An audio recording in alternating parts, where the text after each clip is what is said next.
Friend, आप लोग कैसे हैं? उम्मीद है कि अच्छे होंगे। आज हमारे यूट्यूब चैनल प्रीति एमएलसी क्लास पे आप सबका स्वागत है।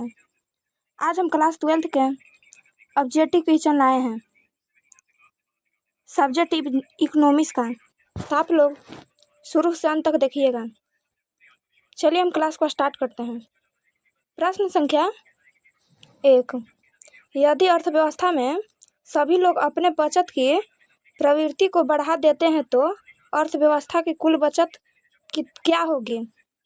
इसका सही ऑप्शन होगा ऑप्शन नंबर सी, कमी आएगी। प्रश्न संख्या 2। सामान्य कीमत स्तर में वृद्धि है। इसका सही ऑप्शन होगा ऑप्शन नंबर ए, स्फीति। चलिए आगे बढ़ते हैं। प्रश्न संख्या 3। अर्थव्यवस्था के संतुलन की क्या शर्त है? इसका सही ऑप्शन होगा ऑप्शन ए, समस्त मांग बराबर समस्त पूर्ति। बी, बचत बराबर निवेश। सी, रिसाव बराबर अंतःक्षेपण। डी, इनमें से सभी। इसका सही ऑप्शन होगा ऑप्शन नंबर डी, इनमें से सभी। चलिए आगे बढ़ते हैं। प्रश्न संख्या 4। सकल उत्पाद का निर्धारण केवल समस्त मांग के स्तर पर निर्भर करता है, इसे क्या कहते हैं? इसका सही ऑप्शन होगा ऑप्शन नंबर ए, प्रभावी मांग का सिद्धांत। चलिए आगे बढ़ते हैं। प्रश्न संख्या 5। प्रतिष्ठित रोजगार सिद्धांत के बारे में निम्नलिखित में से कौन सा कथन सही है? इसका सही ऑप्शन होगा ऑप्शन नंबर ए, अर्थव्यवस्था सदैव पूर्ण रोजगार की स्थिति में रहती है। बी, अर्थव्यवस्था में अति उत्पादन अथवा न्यून उत्पादन की संभावना नहीं होती। सी, इसका सही ऑप्शन होगा ऑप्शन नंबर सी, ए और बी दोनों। चलिए आगे बढ़ते हैं। प्रश्न संख्या 6।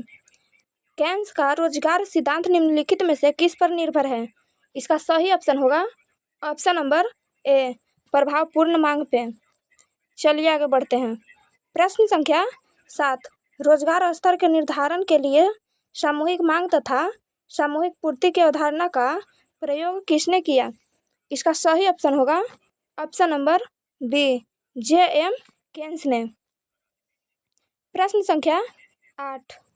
पूर्ण रोजगार एवं दशा है जिसमें प्रचलित मजदूर पर कार्य करने योग्य एवं इच्छुक व्यक्ति कार्य प्राप्त कर लेते हैं, इसे क्या कहलाता है? इसे क्या कहते हैं? इसका सही ऑप्शन होगा ऑप्शन नंबर ए, पूर्ण रोजगार। चलिए आगे बढ़ते हैं। प्रश्न संख्या 9। अनैच्छिक बेरोजगारी वह स्थिति है जिसमें श्रमिक मजदूरों के वर्तमान दम पर काम करने के योग्य होते हैं तथा काम करने को तैयार हैं परंतु काम नहीं मिलता है। यह कथन किसने कहा? इसका सही ऑप्शन होगा ऑप्शन नंबर ए, हेंसन ने। चलिए आगे बढ़ते हैं। प्रश्न संख्या 10। सामूहिक मांग का प्रमुख घटक क्या है? इसका सही ऑप्शन होगा ऑप्शन नंबर बी, सार्वजनिक उपभोग। प्रश्न संख्या 11। पूंजीगत पदार्थ कौन है? इसका सही ऑप्शन होगा option number A, machine. B, building. C, औजार। डी, इनमें से सभी। इसका सही ऑप्शन होगा ऑप्शन नंबर डी, इनमें से सभी। चलिए आगे बढ़ते हैं। प्रश्न संख्या 12। किसने कहा औसत उपभोग प्रवृत्ति उपभोग व्यय एवं आय के किसी भी विशेष स्तर का अनुपात है? इसका सही ऑप्शन होगा ऑप्शन नंबर ए, कुरिहारा। प्रश्न संख्या 13। किसने कहा औसत उपभोग प्रवृत्ति एवं विशेष आय स्तर पर उपभोग एवं आय का अनुपात है? इसका सही ऑप्शन होगा ऑप्शन नंबर डी, कुरिहारा ने। चलिए आगे बढ़ते हैं। प्रश्न संख्या 14। किसने कहा सीमांत उपभोग प्रवृत्ति उपभोग में होने वाली परिवर्तन तथा आय में होने वाला परिवर्तन का अनुपात है? इसका सही ऑप्शन होगा ऑप्शन नंबर सी, कुरिहारा ने। प्रश्न संख्या 15। आय के विचित स्तरों पर बचत तथा आय का अनुपात है, क्या कहलाता है? इसका सही ऑप्शन होगा ऑप्शन नंबर ए, बचत प्रवृत्ति आय। चलिए आगे बढ़ते हैं प्रश्न संख्या 16 की ओर। एमपीसी सिद्धांत उपभोग प्रवृत्ति क्या है? इसका सही ऑप्शन होगा ऑप्शन नंबर ए, उपभोग में परिवर्तन, एसीआई में परिवर्तन। चलिए आगे बढ़ते हैं प्रश्न संख्या 17। औसत बचत प्रवृत्ति बचत और आय का अनुपात है, यह किसने कहा? इसका सही ऑप्शन होगा ऑप्शन नंबर बी, कुरिहारा ने। प्रश्न संख्या 18। सीमांत बचत प्रवृत्ति बचत में होने वाले परिवर्तन तथा आय में होने वाले परिवर्तन का अनुपात है, यह क्या कहलाता है? इसका सही ऑप्शन होगा ऑप्शन नंबर बी, सीमांत बचत प्रवृत्ति। चलिए आगे बढ़ते हैं प्रश्न संख्या 19। किसके अनुसार ब्याज से अभिप्राय किसी निश्चित समय के लिए तरलता के परित्याग से प्राप्त होने वाले परितोषित है? इसका सही ऑप्शन होगा ऑप्शन नंबर बी, केन्स ने। चलिए आगे बढ़ते हैं प्रश्न संख्या 20। स्फीतिक अंतराल को ठीक करने के लिए प्रमुख राजकोषीय उपाय कौन से हैं? इसका सही ऑप्शन होगा ऑप्शन नंबर ए, सार्वजनिक व्यय में कटौती, बी, करों में वृद्धि, सी, सार्वजनिक ऋणों में वृद्धि, डी, इनमें से सभी। इसका सही ऑप्शन होगा ऑप्शन नंबर डी, इनमें से सभी।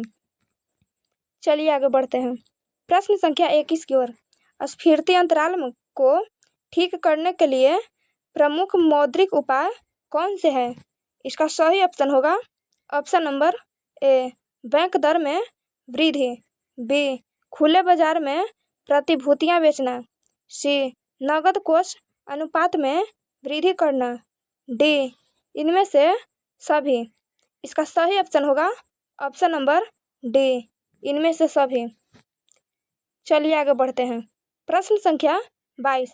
अर्थव्यवस्था में आर्थिक स्थिरता को व्यक्त करती है, इसका सही ऑप्शन होगा ऑप्शन नंबर ए, न्यूनतम मांग, बी, अतिरेक मांग। इसका सही ऑप्शन होगा ऑप्शन नंबर सी, ए और बी दोनों। चलिए आगे बढ़ते हैं प्रश्न संख्या 23। निम्नलिखित में कौन प्रत्यक्ष कर के उदाहरण है? इसका सही ऑप्शन होगा ऑप्शन नंबर ए, आयकर, बी, उपहार कर, सी, संपत्ति कर, डी, इनमें से सभी। इसका सही ऑप्शन होगा ऑप्शन नंबर डी। चलिए आगे बढ़ते हैं प्रश्न संख्या 24। निम्नलिखित में अप्रत्यक्ष कर कौन है?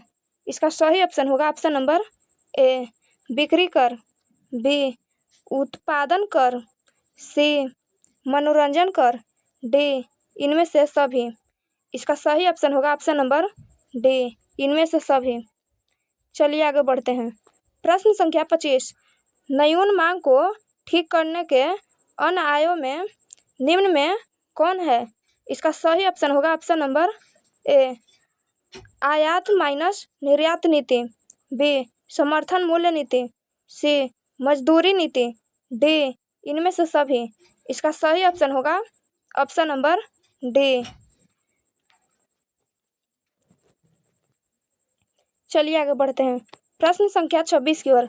अतिरिक्त मांग को ठीक करने का उपाय निम्न में कौन है? इसका सही ऑप्शन होगा ऑप्शन नंबर ए, राजकोषीय उपाय, बी, मौद्रिक उपाय, सी, उत्पादन में वृद्धि, डी, इनमें से सभी। इसका सही ऑप्शन होगा ऑप्शन नंबर डी, इनमें से सभी।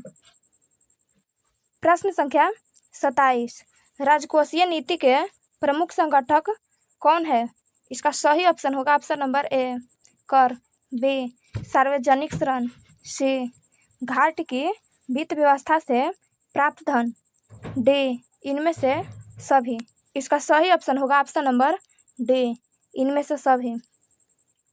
चलिए आगे बढ़ते हैं प्रश्न संख्या 28। प्रसिद्ध पुस्तक इंटरेस्ट एंड प्राइसेस लेखक कौन है? इसका सही ऑप्शन होगा ऑप्शन नंबर बी, नटविसेल। प्रश्न संख्या 29। गुणक की प्रमुख मान्यताएं हैं। इसका सही ऑप्शन होगा ऑप्शन नंबर ए, उपभोक्ता वस्तुओं की उपलब्धि। बी, विनियोग की निरंतरता। सी, विनियोग में शुद्ध एवं निरंतरता वृद्धि। डी, इनमें से सभी। इसका सही ऑप्शन होगा ऑप्शन नंबर डी। चलिए आगे बढ़ते हैं। प्रश्न संख्या 30। व्यापार चक्र के उत्पन्न होने के निम्नलिखित में कौन से कारण है? इसका सही ऑप्शन होगा ऑप्शन नंबर